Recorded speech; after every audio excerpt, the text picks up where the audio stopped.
राधा वल्लभ श्री हरिवंश। राधा वल्लभ श्री हरिवंश। श्री राधा वल्लभ लाल की जय। सती दमयंती की कथा। राजा नल निषद देश के राजा वीरसेन के पुत्र थे।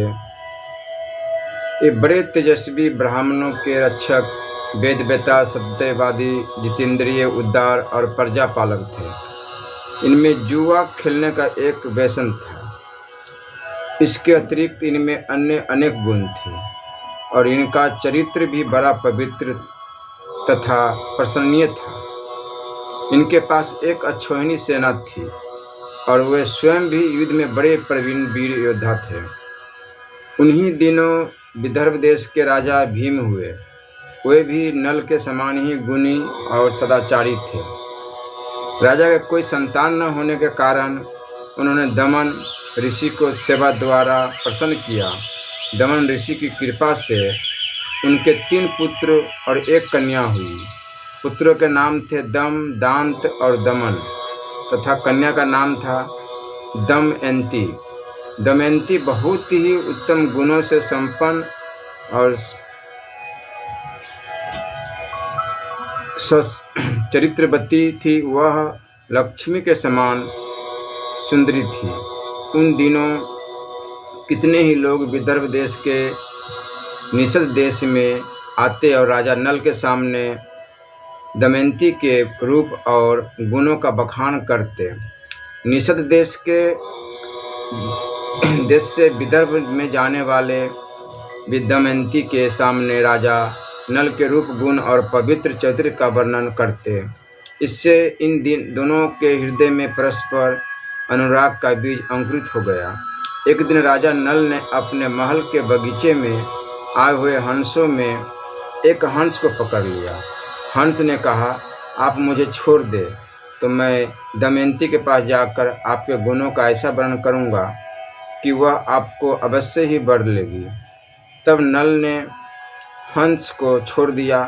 फिर वे सब हंस विदर्भ देश में दमयंती के पास जाकर बोले, दमयंती, निषद देश में नल नामक एक राजा है। वह अश्विनी कुमार के समान सुंदर है। मनुष्य में उसके समान सुंदर और गुणी कोई नहीं है। यदि तुम उसकी पत्नी हो जाओ तो तुम्हारा जन्म और रूप दोनों सफल हो जाए।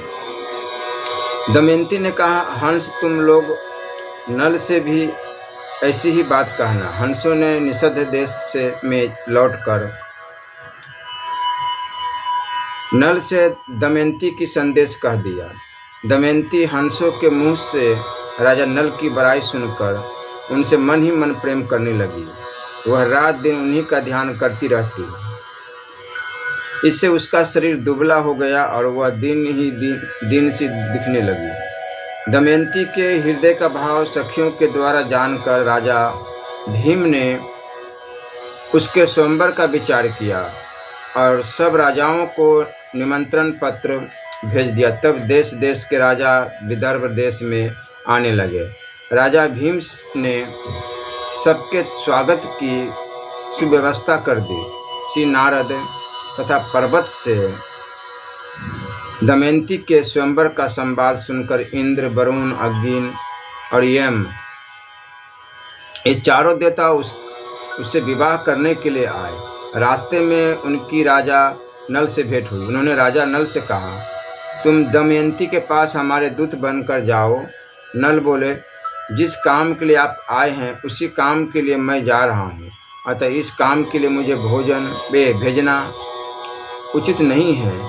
इसके अतिरिक्त वहाँ द्वारपालों का बड़ा कड़ा पहरा रहता है। मैं महल में प्रवेश भी कैसे कर सकता हूँ। तब देवताओं ने कहा, हम तुम्हें ऐसी शक्ति दे देते हैं जिसे तुम्हें कोई नहीं रोक सकेगा। तुम जाओ और हमारा संदेश वहाँ तक पहुँचाओ। शील संपन्न राजा नल ने देवताओं का प्रस्ताव स्वीकार कर लिया और देवताओं की दी हुई शक्ति के प्रभाव से वे दमयंती के पास निर्बाध पहुँच गए। दमयंती के पूछने पर राजा नल ने अपना परिचय देकर कहा कि मैं देवताओं के प्रभाव से बिना रोक ठोक तुम्हारे महल में आ गया हूँ। इस समय मैं देवताओं का दूत बनकर आया हूँ। इंद्र, यमराज, अग्नि और वरुण, ये चारों लोकपाल तुमसे विवाह करने के लिए आए हैं। इनमें से तुम्हारी इच्छा हो उसी को वर लो। दमयंती बोली, जब से मैंने हंसों के द्वारा आपकी प्रशंसा सुनी है तब से मैं आपको ही पति मानती हूँ। आप मुझे स्वीकार करें। नल ने कहा, तुम देवताओं को छोड़कर मुझे क्यों चाहती हो? देवताओं में से किसी एक को वर लो। इस पर वह व्याकुल हो गई। यह देखकर नल ने कहा, इसके लिए कोई धर्मयुक्त मार्ग होना चाहिए, क्योंकि मैं देवताओं का दूत बनकर आया हूँ। अतः तुम्हारे साथ विवाह करना मेरे लिए न्याय नहीं है। दमयंती बोली, जब आप सब लोग स्वयंवर में आएंगे उस समय मैं उन सबके सामने ही आपके गले में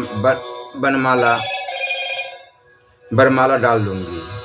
तब आपको कोई दोष नहीं होगा। राजा नल देवताओं के पास लौट आए और सारी बातें ज्यों की त्यों कह सुनाई और यह बता दिया कि दमयंती मुझे ही वरना चाहती है। तदंतर स्वयंवर में सब राजागण एकत्र हुए। चारों देवता नल भी आकर यथास्थान बैठ गए। दमयंती वरमाला लिए सब ओर घूमने लगी तथा राजाओं का परिचय सुनकर आगे बढ़ती गई। जब वह राजा नल के पास पहुंची तब उसे वहां 5 नल बैठे दिखाई दिए। उसने देवों से प्रार्थना की कि मैं राजा नल को ही वरण करना चाहती हूँ, अतः आप लोग मुझे राजा नल को बतला दें। देवतागण उसकी सत्यता, निष्ठा और प्रतिज्ञा को देखकर प्रसन्न हो गए और उन्होंने उससे देवताओं के पहचानने की विद्या दी। इससे उसने समझ लिया कि देवताओं के पलक नहीं पड़ती,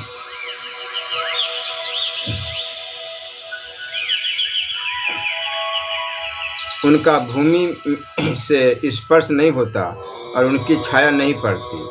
उसने इन लक्षणों के द्वारा देवताओं से पृथक नल को पहचान कर उनके गले में वरमाला डाल दी और घूंघट कर लिया। तत्पश्चात राजा नल और दमयंती ने देवताओं की शरण ली। इस पर चारों लोकपालों ने प्रसन्न होकर नल को 8 वर दिए। इंद्र ने कहा, नल, तुम्हें यज्ञ में मेरा दर्शन होगा और उत्तम गति मिलेगी। अग्नि ने कहा, जहाँ तुम मेरा स्मरण करोगे वहीं मैं प्रकट हो जाऊंगा और मेरे समान ही देदीप्यमान उत्तम लोक तुम्हें प्राप्त होगा। यमराज ने कहा, तुम्हारी बनाई हुई रसोई बहुत मीठी होगी और तुम अपने धर्म में ढूंढ रहोगे। वरुण ने कहा, जहाँ तुम चाहोगे वहीं जल प्रकट हो जाएगा। तुम्हारी माला उत्तम गंध से परिपूर्ण रहेगी।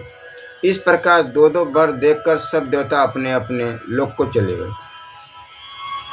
राजा भीम ने दमयंती का नल के साथ विधि पूर्वक विवाह कर दिया। तब नल दमयंती को साथ लेकर अपनी राजधानी में चले गए। जब देवतागण स्वर्ग को जा रहे थे उस समय रास्ते में द्वार पर और कलियुग मिले। पूछने पर उन्होंने कहा, हम लोग दमयंती से विवाह करने विदर्भ देश जा रहे हैं। देवता बोले, स्वयंवर तो हो चुका, दमयंती ने नल को वरण कर लिया। तब कलियुग ने क्रोध करके कहा, उसने देवताओं को छोड़कर मनुष्य को अपनाया है, उसे दंड देना चाहिए। इस पर इंद्रादि देवता बोले, राजा नल सद्गुणी, सदाचारी, धर्मज्ञ, वेदवेता, सत्यनिष्ठ और ढूंढ निश्चयी है। उनकी चतुरता, धैर्य, ज्ञान, तपस्या, पवित्रता, दम और सम लोकपालों के समान है। दमयंती ने हमारी आज्ञा से ही नल को वरण किया है, अतः उनको शाप नहीं देना चाहिए। यह कहकर देवता चले गए। कलियुग ने द्वापर से कहा, मैं नल के शरीर में प्रवेश करके उससे राज्य च्युत कर दूंगा, जिससे वह दमयंती के साथ नहीं रह सकेगा। तुम जुए के पासों में प्रवेश करके मेरी सहायता करना। फिर वे दोनों नल की राजधानी में जाकर नल का छिद्रान्वेषण करते रहे, किंतु 12 वर्ष तक नल में कोई दोष नहीं मिला। एक दिन शाम का राजा नल लघु शंका से निर्भीत हो बिना पैर धोए ही संध्या उपासना करने बैठ गए बिना पैर धोए हुए। इस अपवित्रता के दोष के कारण कलियुग ने उनके शरीर में प्रवेश किया। एक दिन राजा नल के भाई पुष्कर ने कलियुग की प्रेरणा से नल के पास आकर दांव लगाकर जुआ खेलने का आग्रह किया। बार बार कहने पर नल ने स्वीकार कर लिया और वे दांव लगाकर खेलने लगे। द्वापर ने पाशों का रूप धारण कर लिया था तथा नल के शरीर में कलियुग प्रवेश किए हुए था, अतः वे दांव लगाकर बार बार हारने लगे। खेलते खेलते वे सब कुछ हार गए। यह देखकर दमयंती ने वासर्णीय नामक सारथी को बुलाकर कहा, इंद्रसेन और इंद्रसेनी को मेरे नैहर कुंडिनपुर पहुंचा दो। सारथी उन दोनों बच्चों को कुंडिनपुर पहुंचाकर अयोध्या नरेश ऋतुपर्ण के पास चला गया और वहां सारथी का काम करने लगा। जब राजा नल सब कुछ हार चुके तब पुष्कर ने कहा, अब तुम्हारे पास केवल दमयंती रही है, इसे भी दांव पर लगा दो। यह बात सुनकर राजा नल को दुख तो बहुत हुआ, पर वह चुप रहे। सारे राज वस्त्र और आभूषणों को उतारकर तथा एक एक साधारण वस्त्र पहनकर नल और दमयंती वहां से चल दिए। पुष्कर ने सारे नगर में ढिंढोरा पिटवा दिया कि जो राजा नल के साथ सहानुभूति दिखाएगा उसे फांसी की सजा दी जाएगी। फांसी के भय से किसी ने भी राजा नल का सत्कार नहीं किया। नल दमयंती 3 दिन तक केवल जल पीकर रहे। तत्पश्चात जब वे निषद देश से बाहर घोर वन की ओर चले गए, तब राजा नल ने एक चौरास्ते पर दमयंती से कहा, यह मार्ग अवंतीपुर जाता है, यह विदर्भ देश को जाता है और यह कौशल देश का मार्ग है। इस पर दमयंती बोली, मैं आपको वन में छोड़कर अकेली कहीं नहीं जाऊंगी। नल ने उत्तर दिया कि तुम त्यागने की शंका क्यों कर रही हो? उसने कहा, आपने मुझे विदर्भ देश का रास्ता बतलाया, इससे मैंने यह बात समझी, आपकी यदि इच्छा हो तो आपके साथ मैं पिता के यहाँ जा सकती हूँ। कोई आपका सत्कार करेंगे, आप वहाँ सुख से रहिए। नल बोले, तुम्हारे पिता राजा है और मैं भी राजा था, किंतु आज इस विपत्ति काल में मैं तुम्हारे पिता के यहाँ नहीं जाऊंगा। इसके बाद वे आगे बढ़े और घोर जंगल में एक धर्मशाला में जाकर ठहर गए। रात्रि में वे धर्मशाला में जमीन पर ही सो गए। दुख के कारण राजा नल को नींद नहीं आई।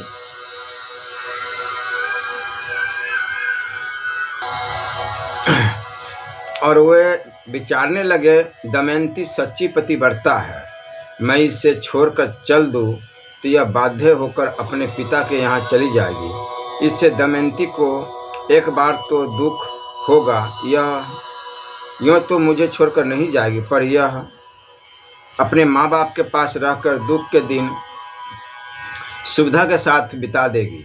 इसके सती तत्व को तो कोई भंग कर ही नहीं सकता, क्योंकि यह महान पतिव्रता सती है। पुनः पुनः ऐसा विचार कर वे दमयंती के दुख का विचार रखते हुए भी कलियुग के प्रभाव के कारण दमयंती को वहीं सोती छोड़कर वन में चले गए। जब दमयंती की आंखें खुली तो वह पति को न देखकर व्याकुल हो गई और विलाप करने लगी, हाँ प्राणनाथ, आप कहाँ चले गए? क्या आप मुझसे हंसी करते हैं? क्या आप वास्तव में चले गए हैं? इस प्रकार विलाप करती हुई वह वन वन घूमने लगी। वहां उसको एक अजगर पकड़ कर निगलने लगा। उस समय भी उसने अपने कष्ट का ख्याल न करके पति के दुख का ही स्मरण किया। फिर कहा, नाथ, अजगर मुझे निगल रहा है, आप मुझे इससे क्यों नहीं छुड़ाते? उसकी दुख भरी आवाज़ सुनकर एक व्याध उसके पास आया और उसने तीक्ष्ण शस्त्र से अजगर को चीर डाला तथा दमयंती को उसके मुख से छुड़ा दिया। फिर उसने दमयंती को स्नान कराया। व्याध के पूछे जाने पर दमयंती ने उसे अपना सारा परिचय दे दिया। व्याध को उसके सौंदर्य पर मोह हो गया और उसने उसके प्रति अधर्मपूर्ण प्रस्ताव किया।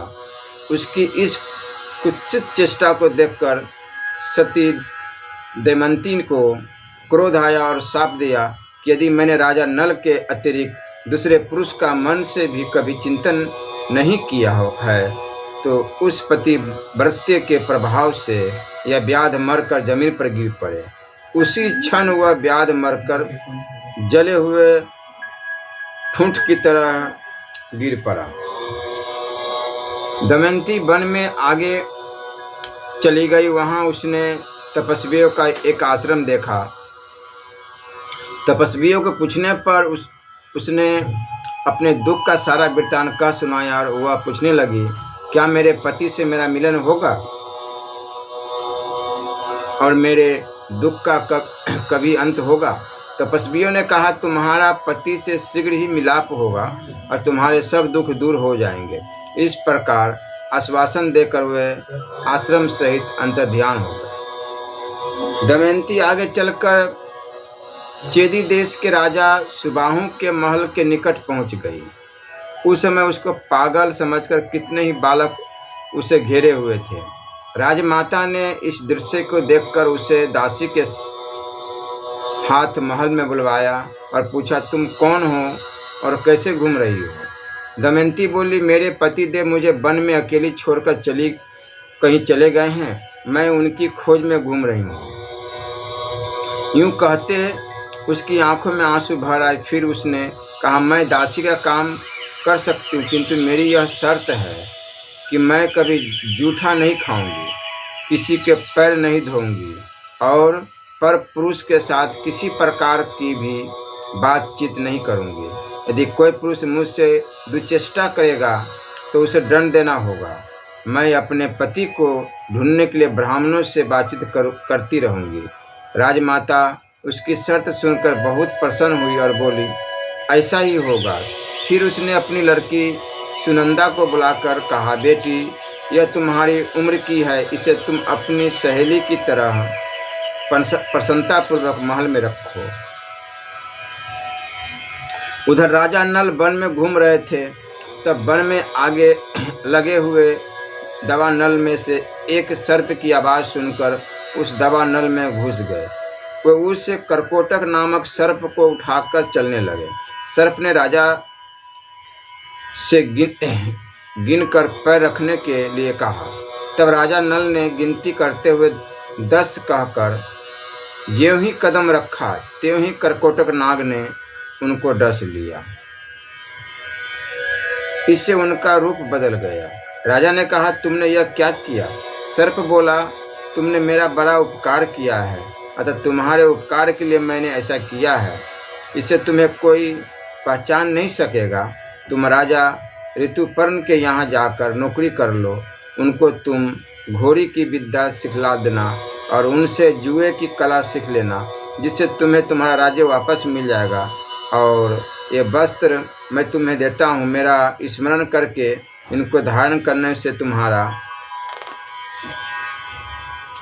पहले वाला रूप हो जाएगा। ऐसा कहकर और वस्त्र देकर करकोटक चला गया।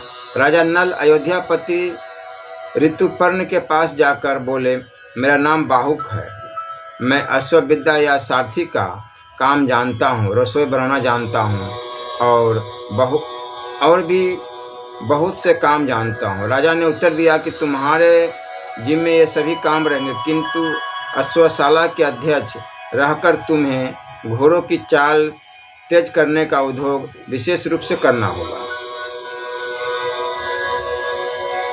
बसरने और जीवल तुम्हारे अधिकार में रहेंगे। जब राजा नल वहाँ काम करने लगे तब दमयंती के पिता भीम ने यह सुना कि राजा नल राज्यच्युत होकर दमयंती के साथ जंगल में चले गए। तब दुखित होकर उन्होंने ब्राह्मणों को यह आदेश दिया कि जो दमयंती का पता लगाकर सूचना देगा उसे 1000 गायें और जागीर दी जाएगी। नल दमयंती की खोज में अनेक ब्राह्मण निकल पड़े। उनमें से सुदेव ब्राह्मण ढूंढते ढूंढते चेरी देश में राजा सुबाहु के यहाँ पहुँचे। वहाँ अनुष्ठान में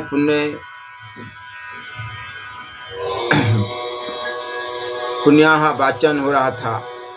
उसमें सुनंदा के पास बैठी हुई दमयंती को ब्राह्मण ने पहचान लिया और कहा, तुम्हारी तथा राजा नल की खोज में तुम्हारे पिता ने बहुत से ब्राह्मणों को नियुक्त किया है। मैं उनमें से एक हूँ, तुम्हारे भाई का मित्र हूँ। तुम्हारी खोज में आया हूँ। तुम्हारे पिता, माता, भाई और तुम्हारे बच्चे भी तुम्हारे वियोग में दुखी हो रहे हैं, अतः तुम्हें वहाँ चलना चाहिए। यह सुनकर दमयंती रो पड़ी और वहाँ का सब हाल पूछने लगी। दमयंती का रोना देखकर सुनंदा ने माँ के पास जाकर सब हाल बताया। राजमाता ने वहाँ आकर ब्राह्मण से पूछा, यह किसी कन्या और किसकी पत्नी है? ब्राह्मण ने सब परिचय कह सुनाया कि यह विदर्भ देश नरेश भीम की पुत्री और राजा नल की धर्मपत्नी दमयंती है।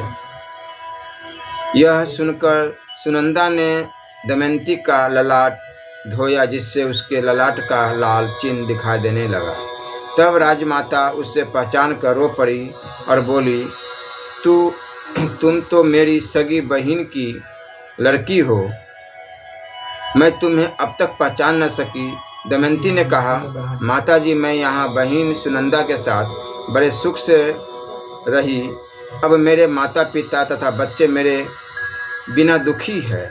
उनसे मिलने के लिए मैं आपसे आज्ञा चाहती हूँ। तब राजमाता ने दमयंती को पालकी में बैठलाकर विदा किया और उनकी रक्षा के लिए साथ में बहुत सी सेना भेज दी। दमयंती अपने पिता भीम के पास पहुंची। दमयंती को आई देखकर उसके माता पिता, भाई और बच्चे बहुत प्रसन्न हुए तथा सुदेव ब्राह्मण को 1000 गायें और बहुत सारे धन पुरस्कार में दिए गए। एक समय दमयंती माता से बोली, यदि मुझे आप जीवित देखना चाहती है तो मेरे पति देव को ढूंढवाने का उद्योग कीजिए। दमयंती की माँ ने अपने स्वामी राजा भीम से कहा। दमयंती की यह बात कह सुनाई। तब राजा ने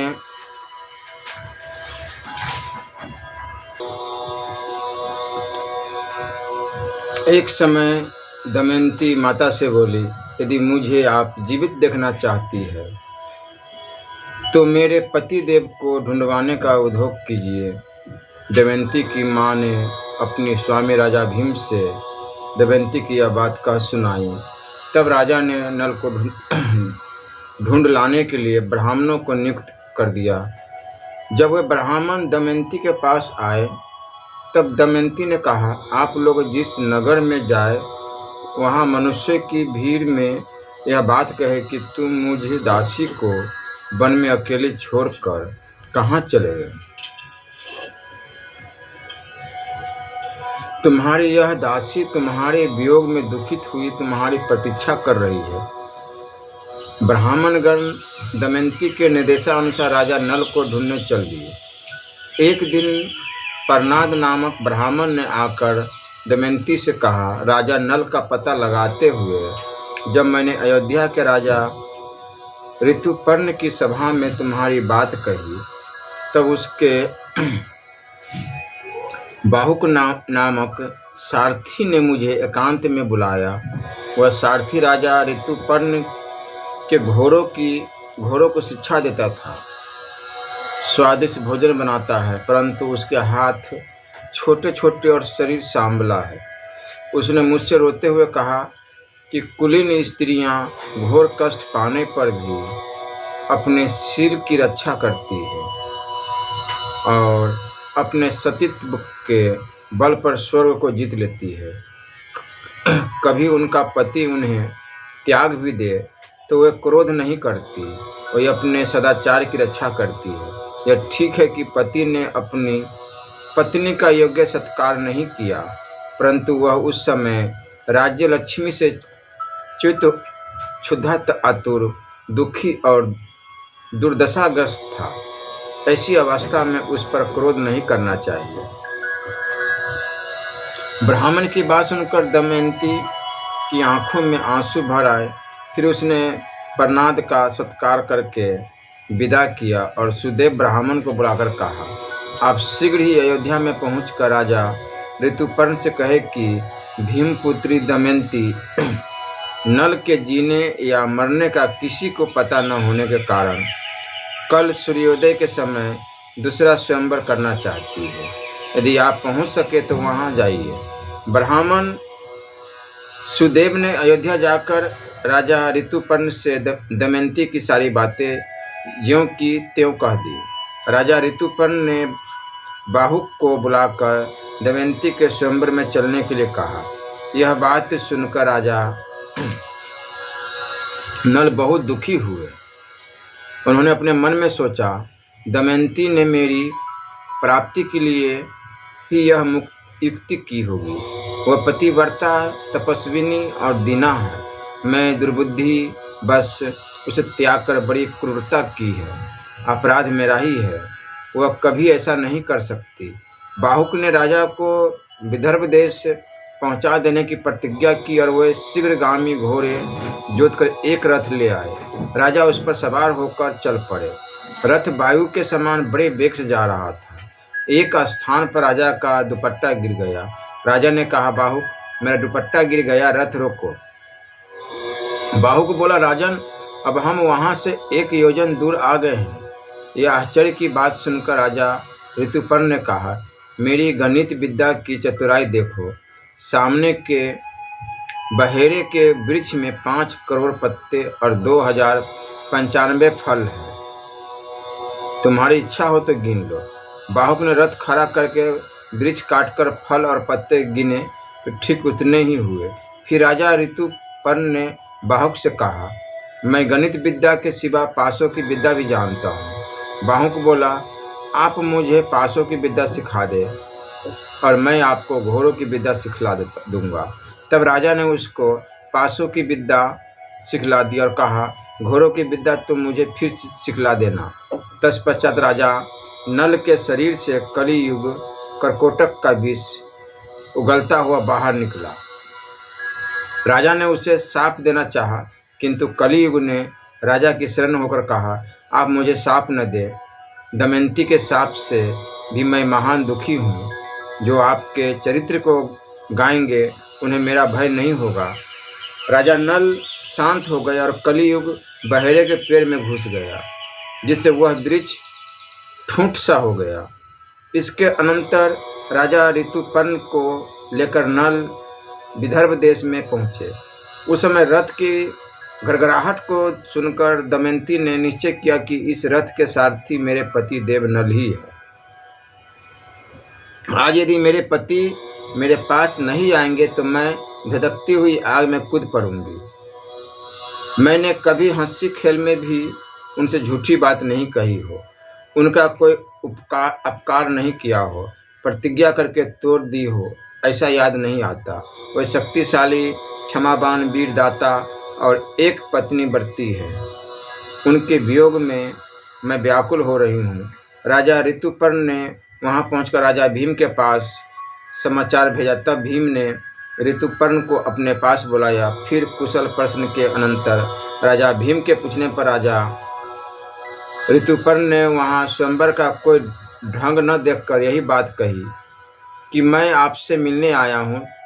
तब भीम ने उनके ठहरने आदि का समुचित प्रबंध कर दिया। इसके बाद दमयंती की भेजी हुई केसनी दासी नल के बच्चे इंद्रसेन और इंद्रसेनी को लेकर बाहुक के पास गई और ब्राह्मण प्रनाद ने जो बात ऋतुपर्ण की सभा में सुनाई थी वह बात केसनी ने बाहुक से कही तथा पूछा कि क्या आप राजा नल को जानते हैं। बाहुक ने उत्तर दिया कि राजा नल छिपे हुए हैं, उनकी पत्नी दमयंती ही उन्हें पहचान सकती है। राजा नल ने अपनी पत्नी के साथ उचित व्यवहार नहीं किया, किंतु उन्होंने विपत्ति में पड़कर पत्नी का त्याग किया था। अतः दमयंती को अपने पति पर क्रोध नहीं करना चाहिए। यह कहते हुए उनका चित्त खिन्न हो गया। फिर वे बच्चों को देखकर उनसे प्यार करने लगे। उनकी आंखों में आंसू भर आए। बाहुक ने केशिनी से कहा कि ये बच्चे मेरे बच्चों के समान ही है, अतः मेरा हृदय भर आया, तुम बार बार मेरे पास मत आओ। केशिनी ने बाहुक के सब चरित्र देखकर दमयंती के पास जाकर सारी बात कह सुनाई। केशिनी बोली, उस सारथी बाहुक के देखने मात्र से ही खाली घरों में जल भर जाता है। सूरज को दिखाने से फूस जलने लगता है, आग में उसके हाथ जलते नहीं। पुष्प मसल डालने पर भी कुम्हलाते नहीं, बल्कि और भी महकते हैं। तथा नीचे द्वार में उसको झुकना नहीं पड़ता, द्वार ही ऊंचा हो जाता है। ऐसी आश्चर्यजनक बातें जो मैंने उसमें देखी, वैसी आज तक किसी में भी नहीं देखी। केशिनी की बात सुनकर दमयंती को यह निश्चय हो गया कि यह राजा नल ही है। तब उसने माता पिता की आज्ञा लेकर बाहुक को अपने महल में बुला लिया। वह बाहुक से बोली, घोर वन में निद्रा में अचेत पड़ी हुई अपनी स्त्री को निषद राज नल ही त्याग सकते हैं। मैंने जीवन भर में कोई अपराध नहीं किया, फिर भी वे मुझे वन में सोती छोड़कर चले गए। इतना कहते ही दमयंती के नेत्रों से आंसू की झड़ी लड़ गई। इस पर नल कहने लगे, मैंने जानबूझकर न तो राज्य का त्याग किया है और न तुम्हें त्यागा है। यह तो कलयुग की करतूत है। मैं जानता हूँ कि जब से तुम मुझसे बिछुड़ी हो, तब से रात दिन मेरा ही स्मरण चिंतन करती रहती हो। मैंने उद्योग और तपस्या के बल पर कलयुग पर विजय प्राप्त कर ली है, और अब हमारे दुख का अंत हो गया है। कलयुग अब मुझे छोड़कर चला गया। मैं एकमात्र तुम्हारे लिए ही यहाँ आया हूँ। पर यह तो बतलाओ कि तुम मेरे जैसे प्रेमी और अनुकूल पति को छोड़कर जिस प्रकार दूसरे पति से विवाह करने के लिए तैयार हुई हो, क्या कोई दूसरी स्त्री ऐसा कर सकती है? दमयंती ने हाथ जोड़कर कहा, आर्यपुत्र, मुझ पर दोष लगाना उचित नहीं है। आप जानते हैं कि मैंने देवताओं को छोड़कर आपको वर्ण किया है। मैंने आपको बुलाने के लिए ही यह युक्ति की थी। मैं जानती हूँ कि आपके अतिरिक्त दूसरा कोई मनुष्य नहीं है जो एक दिन में घोड़ों के रथ से 100 योजन पहुँच जाए। मैं आपके चरणों का स्पर्श करके शपथ पूर्वक सत्य सत्य कहती हूँ कि मैंने कभी मन से भी पर पुरुष का चिंतन नहीं किया है। यदि मैंने कभी मन से भी पाप कर्म किया हो तो इस संसार में विचरने वाले वायुदेव भगवान सूर्य और मन के देवता चंद्रमा मेरे प्राणों का नाश कर दे। उसी समय वायु ने अंतरिक्ष में स्थित होकर कहा, राजन, मैं सत्य कहता हूँ कि दमयंती ने कभी कोई पाप नहीं किया। इसने 3 वर्ष तक अपने उज्ज्वल शील व्रत की रक्षा की है। हम लोग इसके रक्षक के रूप में रहे और इसकी पतिव्रता के साक्षी है। इसने स्वयंवर की सूचना तो तुम्हें ढूंढने के लिए ही दी थी। जिस समय पवन देवता यह बात कह रहे थे, उस समय आकाश से पुष्पों की वर्षा होने लगी और देवधुनियाँ बजने लगी। यह देखकर राजा नल ने नागराज करकोटक का दिया हुआ वस्त्र ओढ़कर उसका स्मरण किया, जिससे उनका शरीर तुरंत पूर्ववत हो गया। दमयंती राजा नल को पहले रूप में देखकर उनसे लिपट गई और रोने लगी।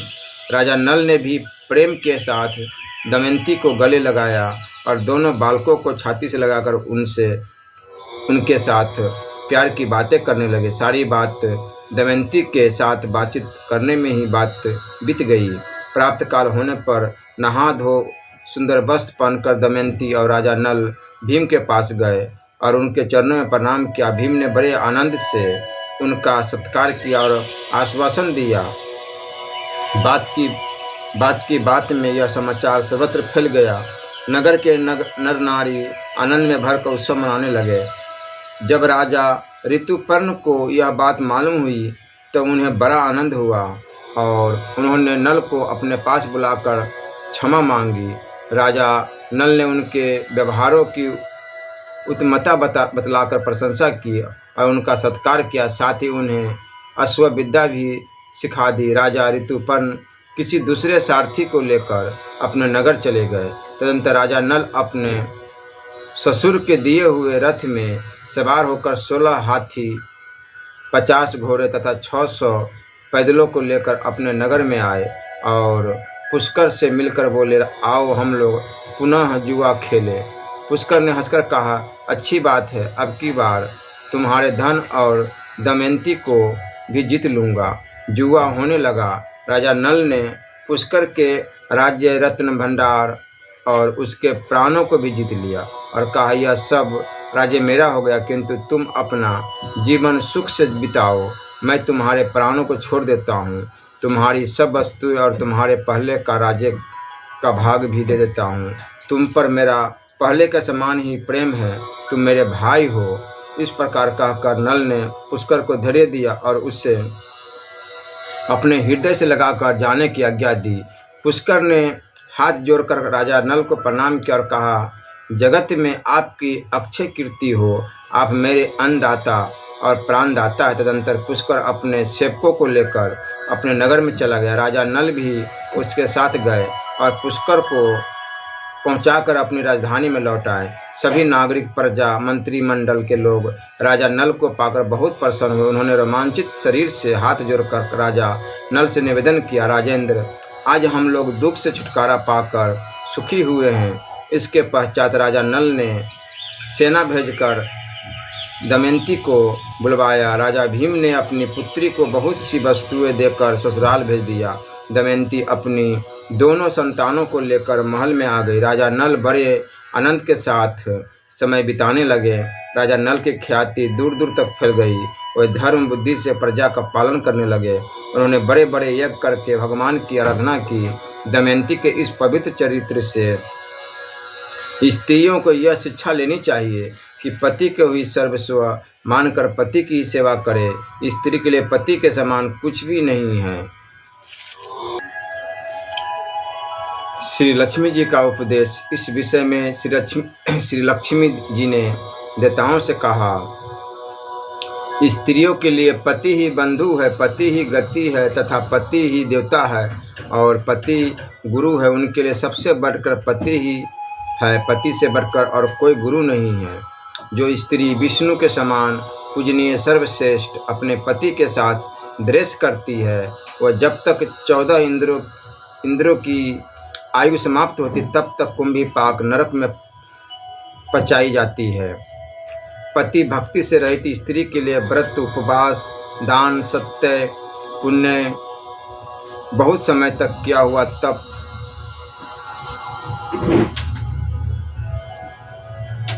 ये सब भस्म के सदृश और व्यर्थ है।